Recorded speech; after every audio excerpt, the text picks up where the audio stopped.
mais bonito do Brasil. Vamos lá. Toledo, a Bahia é o quarto maior colégio eleitoral do país, mas para o PT é a principal vitrine, porque é o maior orçamento gerido pelo Partido dos Trabalhadores, depois, claro, da União, e é um estado que é governado por petistas há 5 mandatos. Está em curso o 5º mandato consecutivo do PT na Bahia com o governador Jerônimo. A votação que o Lula teve na Bahia em 2022 é um dos fatores que ajudam a explicar a vitória dele muito apertada sobre o Bolsonaro, que foi uma vitória esmagadora, massiva lá na Bahia e no Nordeste em geral. Portanto, a gente está falando de um estado fundamental na estratégia de médio prazo do Partido dos Trabalhadores. Isso é muito importante porque jornalista tem mania de falar, não, Minas Gerais define a eleição. Minas Gerais é muito importante, é o segundo maior colégio eleitoral, mas se não fizer 70%, 75% dos votos na Bahia, perde do mesmo jeito, né? Isso. E a situação lá na Bahia, qual que é? Como estão as candidaturas do PT nas principais praças? Na Bahia, a polarização não é a polarização Lula-Bolsonaro, como é uma tendência nessa eleição toda, a gente falou disso. Na Bahia, a polarização mais comum é carlismo versus petismo, né? Carlismo que é o que resultou, são os descendentes de ACM, Antônio Carlos Magalhães. Ele tem o ACM Neto, que foi prefeito de Salvador, agora está sem cargo, que é o maior representante, mas tem políticos carlistas pelo estado inteiro. Então, como é que está a disputa nas maiores cidades? Salvador. Salvador, o prefeito é Bruno Reis, que é do União Brasil, do ACM Neto. Ele era vice do ACM Neto, o Neto deixa a prefeitura para tentar disputar o governo do estado em 2022, perde, fica sem mandato. Bruno Reis agora tentando a reeleição. Muito bem posicionado nas pesquisas, com, segundo uma quest de 2 semanas atrás, 74% da intenção Primeiro de voto. turno. Tudo indica que vai no primeiro turno. Quem que está disputando contra ele? O vice do Jerônimo, do governador, o vice-governador Geraldo Júnior, do MDB, que não está indo bem nas pesquisas, inclusive ele está em trajetória descendente nas pesquisas. Então, Salvador já tinha essa tendência de não estar alinhado com o governo do estado e tudo indica vai se confirmar agora domingo. A segunda maior cidade do estado é Feira de Santana, que é onde o Jerônimo, o atual governador, fez sua trajetória profissional. A mulher dele é de lá, é uma praça importante. É a única cidade que o Lula visitou na Bahia e uma das únicas que ele visitou no país inteiro, diga-se de passagem. Ele esteve lá em junho e gravou um vídeo para o candidato agora recentemente. O candidato do PT é o deputado federal Zé Neto e ele disputa com o José Ronaldo, que foi prefeito de Feira 5 vezes, é um carlista clássico da Bahia. Ele era para ter sido o vice do ACM Neto na disputa pelo governo em 22, mas o Neto preteriu ele em benefício da cunhada e acabou perdendo, e perdeu, segundo políticos baianos, por causa de Feira de Santana. Então agora o Zé Ronaldo está tentando voltar à prefeitura. É uma disputa difícil para o PT em Feira de Santana. A terceira maior cidade é Vitória da Conquista, que é uma cidade populosa e também é uma cidade que se desenvolve economicamente muito bem. Então, é uma cidade importante por isso. Lá, o ACM Neto é bastante popular, o carlismo de modo geral. Eles têm a prefeita, que é a Sheila Lemos, do União Brasil, que está tentando a reeleição contra um deputado petista, o Valdenor Pereira. E ali tem uma situação também um tanto simbólica, porque Vitória da Conquista é onde o Jorge Sola fez a sua trajetória, começou. Jorge Sola é um dos fundadores do PT, um quadro respeitado no partido na área da saúde, foi secretário municipal, secretário estadual de saúde, enfim. Tem um certo saudosismo do PT das origens, que Vitória da Conquista simboliza por causa dessa história toda, então é uma cidade também que é prioritária para o PT na Bahia. A quarta maior cidade é mais simbólica ainda, que é Camaçari. Camaçari eles chamam de a São Bernardo baiana, sim, porque é um polo petroquímico, onde o sindicato, né, dos petroquímicos lançou nomes como Jacques Wagner, Rui Costa e José Sérgio Gabrielli, que são os grandes nomes do PT baiano, os 2 primeiros ex-governadores. Atualmente, né, o senador Jacques Wagner, ministro da Casa Civil Rui Costa e o Gabrielli, que foi presidente da Petrobras. Todos eles começaram a vida político-partidária depois no Sindicato dos Petroquímicos. O Jacques Wagner, uma curiosidade, inclusive chegou a ser candidato a prefeito de Camaçari em 2000 e perdeu. Depois disso foi governador 2 vezes.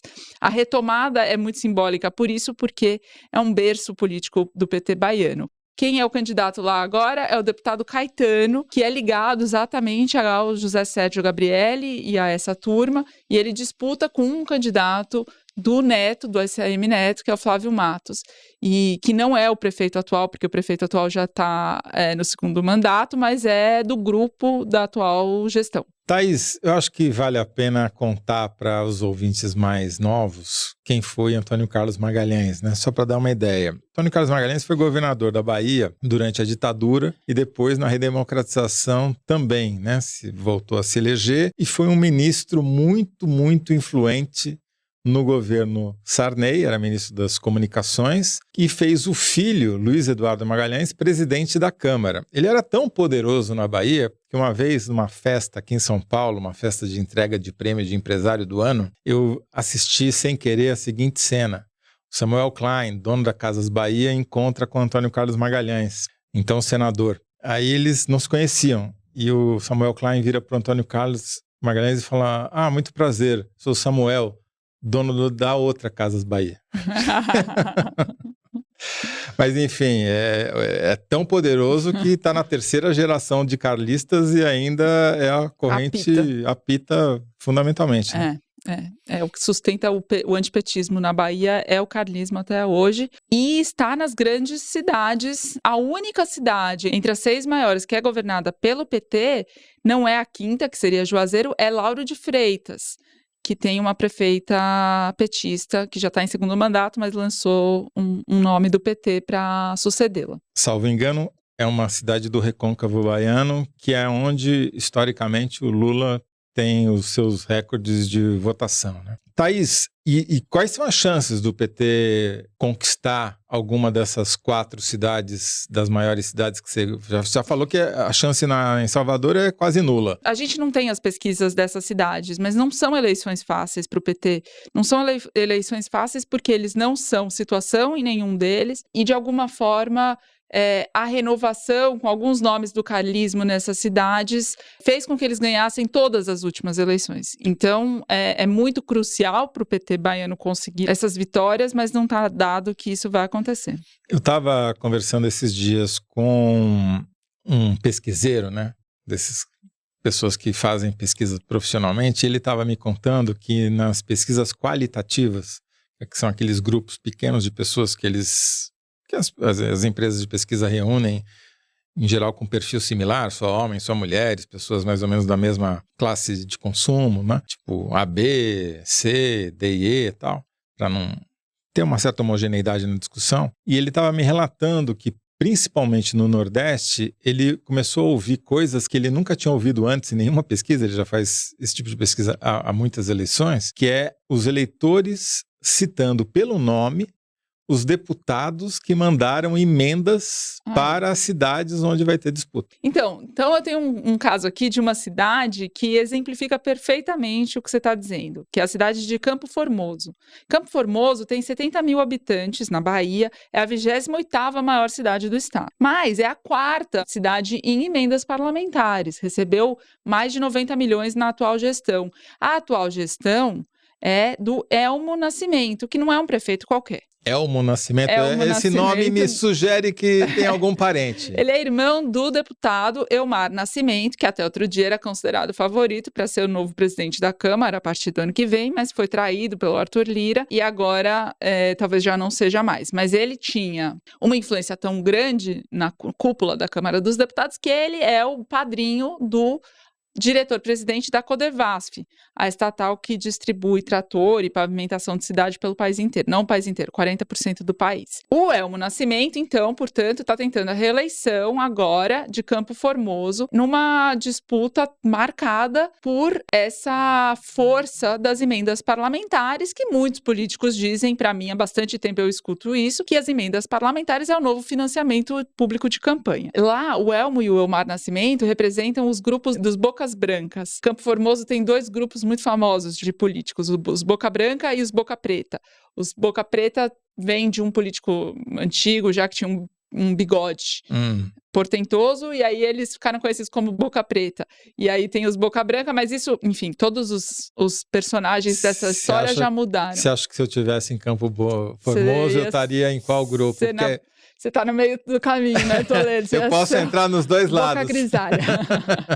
E os Boca Branca são atualmente representados pelo grupo do presidente da Assembleia da Bahia, que é o Adolfo Menezes.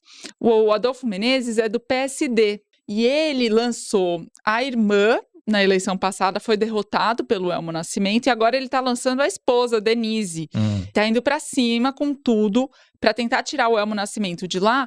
E todo mundo, o PSD é aliado do PT na Bahia. E ele é presidente da Assembleia. A gente sabe o que isso significa para o governo do Estado. Ter uma boa relação com o presidente da Assembleia. Então, Jerônimo, Jacques Wagner, Rui Costa, tá todo mundo junto com o Adolfo Menezes para tentar derrotar o Elmar Nascimento em Campo Formoso. Agora, a curiosidade... Quer dizer, Campo Formoso é o campo de batalha da Bahia. É o campo minado da Bahia. A curiosidade é que o PSD também é o partido de Antônio Brito, que é o deputado federal que disputa a presidência da Câmara, até outro dia contra o Elmar Nascimento, mas que agora se aliou a ele para tentar derrotar o candidato do Arthur Lira, que é o Hugo Mota. Então, não, os dois é muita coisa. Agora complicou, peraí. Então, o Antônio Brito, que é aliado em Brasília do Elmar Nascimento, é inimigo do Elmar Nascimento em Campo Formoso. É isso. A curiosidade é que Antônio Brito e Elmar Nascimento nunca foram do mesmo grupo político. Essa aliança é muito recente, causada pelo lance do Lira. Mas eles se conhecem desde os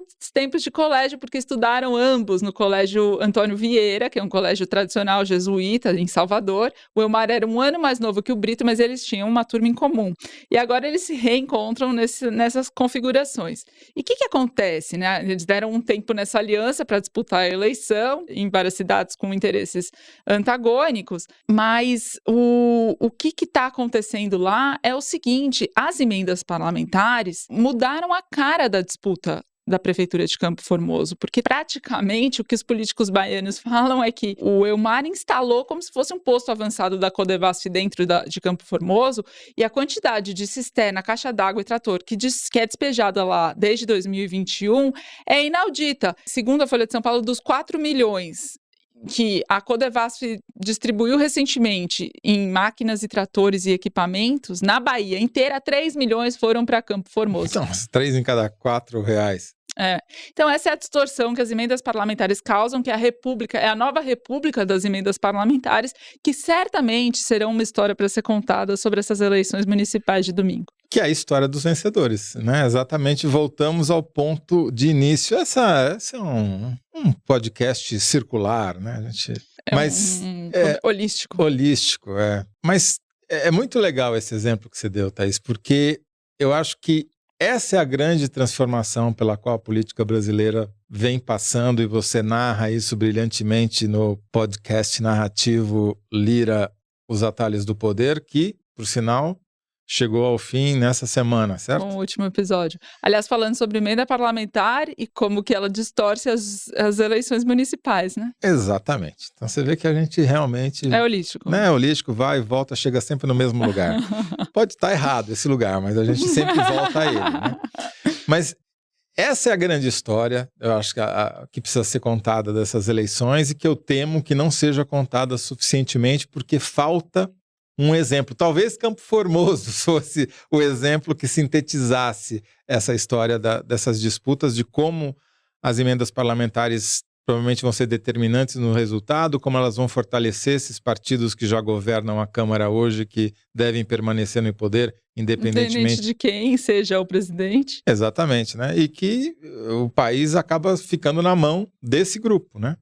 Ele pode trocar os nomes, mas os partidos permanecem, né? E o projeto é o mesmo. Exatamente. Na verdade, se a gente for assim, ser histórico, dá para dizer que eles estão aí há 500 anos no poder, ou 524, para ser mais preciso, né?